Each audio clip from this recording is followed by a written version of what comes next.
ನಮಸ್ಕಾರ ಪ್ರೀತಿ ವೀಕ್ಷಕರೇ. S 3-4 ದಿವಸಗಳಿಂದ video ಮಾಡಬೇಕು ಅಂತಿದ್ದೆ, ಆದರೆ ಆಗ್ತಾ ಇರಲಿಲ್ಲ. ಇವತ್ತು ಈ ವಿಷಯದ ಬಗ್ಗೆ ಮಾತಾಡಲೇಬೇಕು ಅಂತ ನನಗನ್ನಿಸ್ತಿದೆ. ಏನದು? ರಾಮಾಯಣ 2026.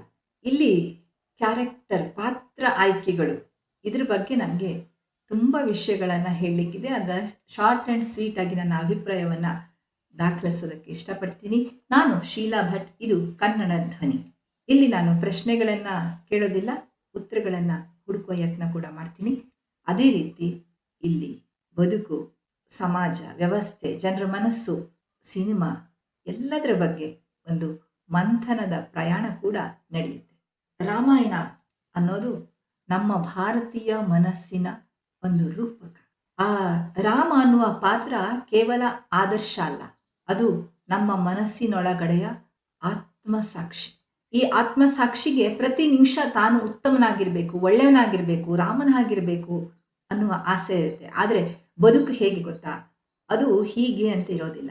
ಆ ವಿಧಿ ಅನ್ನಿ, ಜೀವನದ ಪರಿಸ್ಥಿತಿ ಅನ್ನಿ, ಇನ್ನೇನೋ ಅನ್ನಿ, ಅಲ್ಲಿ ನಾವೆಲ್ಲ ರಾವಣರಾಗ್ಬೋದು, ಶೂರ್ಪನಖಿ ಆಗ್ಬೋದು, ಅಥವಾ ಇನ್ಯಾವುದೋ ವಿಲನ್ ಪಾತ್ರ ಆಗಿ ನಾವು ರೂಪುಗೊಳ್ಬೋದು. ಆದರೆ ನಮ್ಮೆಲ್ಲರ ಒಳಗಿನ ಒಂದು ಆತ್ಮಸಾಕ್ಷಿ ಇದೆಯಲ್ಲ, ಅದಕ್ಕೆ ಯಾವಾಗಲೂ ತಾನು ರಾಮನಾಗಬೇಕು ಅನ್ನುವಂತಹ ಒಂದು ಅಭಿಪ್ಸೆ ಇರುತ್ತೆ. ಅದು ಮನುಷ್ಯ ಸಹಜ ಗುಣ ಕೂಡ. ಈ ರಾಮ ಅನ್ನುವ ಈ ಒಂದು ಪಾತ್ರ ಇದೆಯಲ್ಲ, ಆ ಪಾತ್ರಕ್ಕೆ ಮೊಟ್ಟ ಮೊದಲ ನೋಟ ಇರೋದು ಕಣ್ಣು. ಅದಕ್ಕೆ ಶ್ರೀರಾಮನಿಗೆ ರಾಜೀವ ಲೋಚನ ಅಂತ ಹೆಸರಿದೆ. ರಾಜೀವ ಲೋಚನ ಅಂತಂದರೆ ಆ ಕಣ್ಣಿನಲ್ಲಿ ಬುದ್ಧಿ ಇದೆ, ವಿವೇಕ ಇದೆ, ಅದೇ ರೀತಿ ಸಂಯಮ ಇದೆ. ಸಿಟ್ಟು ಬಂದಾಗಲೂ ತನ್ನ ಸಂಯಮವನ್ನು ಕಾಪಾಡಿಕೊಳ್ಳುವಂತಹ ಒಂದು ಅಭಿವ್ಯಕ್ತಿ ಆ ಕಣ್ಣಿಗಿದೆ. ಹಾಗಾಗಿ ಈ ಪಾತ್ರಗಳಿಗೆ ನೀವು ಆಯ್ಕೆಯನ್ನು ಮಾಡುವಾಗ ತುಂಬ ಯೋಚನೆಯನ್ನು ಮಾಡಬೇಕಾಗತ್ತೆ, ತುಂಬ ಆಡಿಷನನ್ನು ಮಾಡಬೇಕಾಗತ್ತೆ. ಇದ್ರ ಬಗ್ಗೆ ಇನ್ನೂ ಡಿಟೇಲ್ ಆಗಿ ಹೇಳೋಣ. ಸೀತೆ ಬಗ್ಗೆ. ಸೀತೆ ಆಕೆ ಸುಮ್ಮನೆ ಸೀತಾ ಮಾತೆ ಅಲ್ಲ. ತುಂಬ ಜನ ಅಂದ್ಕೊಂಡ್ಬಿಟ್ಟಿದ್ದಾರೆ. ನನಗೂ ಆ ಯಾವುದು ಟ್ರೈಲರ್ ನೋಡಿದಾಗ ತುಂಬ ಬೇಜಾರಾಯಿತು. ಅದು ಯಾರನ್ನ ಆಯ್ಕೆ ಮಾಡಿರಲಿ, ಆ ಪಾತ್ರವನ್ನು ಇವರು ಅರ್ಥ ಮಾಡ್ಕೊಂಡಿಲ್ಲ ಅಂತ ಅನಿಸೋದಕ್ಕೆ ಶುರುವಾಯಿತು. ಆ ಪಾತ್ರಧಾರಿಯ ಆಯ್ಕೆಯಿಂದ ಕೂಡ ಹಾಗನ್ನಿಸ್ತು. ಅದೇ ರೀತಿ ಆಕೆಯನ್ನು ತೋರಿಸಿದ್ದು ಕೂಡ. ಯಾಕೆಂದರೆ ಸೀತೆ ಮಾತೆ ಅಲ್ಲ, ಅವಳೊಂದು ಶಕ್ತಿ. ಆಕೆ ರಾವಣನಂತಹ ರಾವಣ, 3 ಲೋಕದ ಒಡೆಯ ರಾವಣ ತನ್ನನ್ನು ಗೆದ್ದಾಗ ಇಲ್ಲ, ಈತ ತನಗೆ ಬೇಡ ಅನ್ನುವ ಆಯ್ಕೆ ಮಾಡಬಹುದಾದಂತಹ ಹೆಣ್ಣು ಮಗಳು. ಸುಮ್ಮನೆ ಕುರಿಯಂತೆ ಹಳೆ ಕಾಲದ ಅಮ್ಮನ ಹಾಗೆ ಅಲ್ಲ, ಮಾತೆ ಅಲ್ಲ ಆಕೆ. ಆಕೆ ಶಕ್ತಿ, ಆ ಭೂಮಿಯಿಂದ ಹುಟ್ಟಿದ ಶಕ್ತಿ, ಮಳೆಯನ್ನು ತರಿಸಿದ ಶಕ್ತಿ. ನೋಡಿ ವಾಲ್ಮೀಕಿಯ ರೂಪಕಗಳು ಹೇಗೆ ಅಂತ. ಬರಗಾಲದಲ್ಲಿ ಮಳೆಯನ್ನು ತರಿಸಿದ ಶಕ್ತಿ, ಭೂಮಿಯಿಂದ ಹುಟ್ಟಿದ ಶಕ್ತಿ. ಅಂದರೆ ಆಕೆ ಸುಮ್ಮನೆ ಮಾತೆ ಅಲ್ಲ, ಅಳುಮುಂಜಿ ಮಾತೆ ಅಲ್ಲ.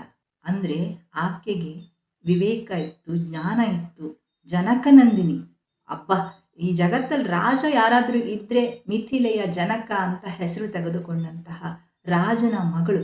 ಆಕೆಗೆ ಯಾರ್ಯಾರು ಶಿಕ್ಷಕರು, ಗಾರ್ಗಿ, ಮೈತ್ರೇಯಿ, ಇಂಥವರ ಒಂದು ಗರಡಿಯಲ್ಲಿ ಬೆಳೆದಂತಹ ಜಾನಕಿ ಸೀತೆಯಾಗಿ ಅಯೋಧ್ಯೆಗೆ ಬರುವಾಗ ಅವಳಲ್ಲಿ ಎಷ್ಟು ದೂರದೃಷ್ಟಿ ಇತ್ತು. ಆ ದೂರದೃಷ್ಟಿಯ ಕಣ್ಣುಗಳು ಹೇಗಿರಬೇಕು? ಅಲ್ಲಿ ಚುರುಕಿರಬೇಕು, ಅಲ್ಲಿ ಶಾರ್ಪ್ನೆಸ್ ಇರಬೇಕು, ಆತ್ಮವಿಶ್ವಾಸ ಇರಬೇಕು. ಆ ಕಣ್ಣುಗಳ ಆಯ್ಕೆಯಲ್ಲಿ ಕೂಡ ವೈಫಲ್ಯವೇ ನನಗೆ ಕಾಣಿಸ್ತು. ವ್ಯಕ್ತಿತ್ವ ಹುಲಿ ಹಿಡಿಲಿ, ನನಗೆ ಆ ಕಣ್ಣುಗಳಲ್ಲೇ ಇವ್ರು ಫೇಲ್ ಆಗ್ಬಿಟ್ರಲ್ಲ ಅಂತ ನನಗನ್ನಿಸ್ತಾ ಇದೆ. ಅದೇ ರೀತಿ ರಾವಣ ಅಂದ ತಕ್ಷಣ ಅಸುರ ಅಂದ ತಕ್ಷಣ ಆತ ಅಸ್ತವ್ಯಸ್ತ.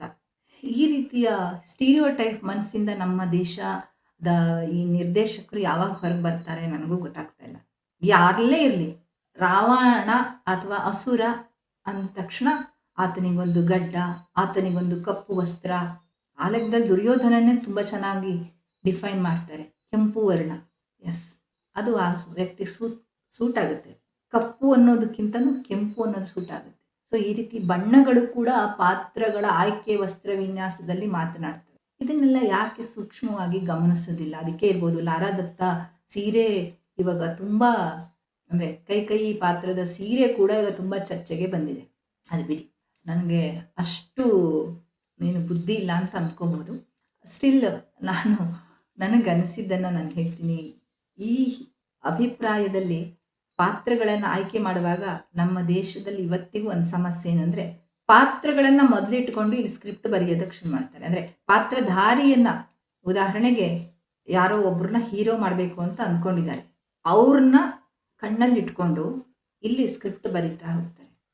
ಯೂಸ್ವಲಿ ಹೇಗಾಗಬೇಕು, ಒಂದು ಕಥೆ ನಾಯಕ ಆಗಬೇಕು, ಆ ಕಥೆಯಲ್ಲಿ ಬರುವ ಪಾತ್ರವನ್ನ ಆ ಪಾತ್ರಧಾರಿ ಹೇಳಬೇಕು. ಕಥೆಯ ಆ ಪಾತ್ರಧಾರಿಯನ್ನ ನೋಡಿ, ಓ ಈ ಪಾತ್ರಧಾರಿಯ ಕಥೆ ಅಂತ ಅನಿಸ್ಬಾರ್ದು, ಆ ಪಾತ್ರದ ಕಥೆ ಅಂತ ಅನಿಸ್ಬೇಕು. ನಮ್ಮ ಸುಮಾರು ಫೇಲ್ಯೂರ್ಗಳು ಆಗೋದು ಎಲ್ಲಿ ಅಂದರೆ, ಒಂದು ಕಥೆ ನಾಯಕ ಆಗೋದಿಲ್ಲ, ಇನ್ನೊಂದು ಪಾತ್ರಧಾರಿ ಪಾತ್ರವನ್ನು ಹೇಳೋದಿಲ್ಲ, ಆತನೇ ಪಾತ್ರಧಾರಿಯ ಕಥೆ ಆಗೋಗುತ್ತೆ ಹೊರತಾಗಿ ಪಾತ್ರದ ಕಥೆ ಆಗೋದಿಲ್ಲ.